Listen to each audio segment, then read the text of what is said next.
മുടി നന്നായിട്ട് വളരാനും മുടി കൊഴിച്ചിൽ മാറാനും നിങ്ങൾക്ക് നരച്ച മുടിയുള്ള ആളുകളാണെന്നുണ്ടെങ്കിൽ അത് നല്ല കറുപ്പ് നിറത്തിൽ വളരാനും ഒക്കെ സഹായിക്കുന്ന ഒരു എഫക്റ്റീവായിട്ടുള്ള റെമഡിയാണ് കേട്ടോ ഇന്ന് ഞാൻ കാണിച്ചു തരാൻ വേണ്ടി പോണത്.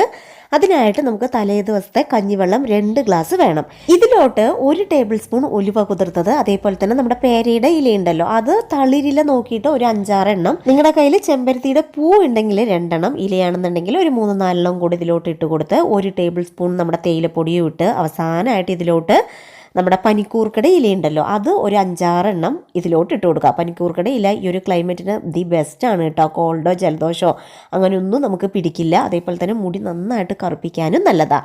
ഇതൊക്കെ കൂടെ തന്നെ ഒരു 10 മിനിറ്റ് നല്ലതുപോലെ വെട്ടിത്തിളപ്പിച്ച് കഴിഞ്ഞാൽ ചൂടാറാൻ വേണ്ടി വെക്കുക. ചൂടാറിക്കഴിയുമ്പോൾ ഇത് നമ്മൾ അരിച്ചെടുക്കുക. ഈ ഒരു വെള്ളം നമ്മുടെ തലയുടെ ഓട്ടിൽ നന്നായിട്ട് അപ്ലൈ ചെയ്ത് കൊടുത്ത് മസാജ് ചെയ്ത് ഒരു 10 മിനിറ്റ് അങ്ങനെ തന്നെ വിടുക. 10 മിനിറ്റിന് ശേഷം നിങ്ങൾ വെറുതെ പച്ചവെള്ളത്തിൽ മുടി കഴുകി എടുക്കുക.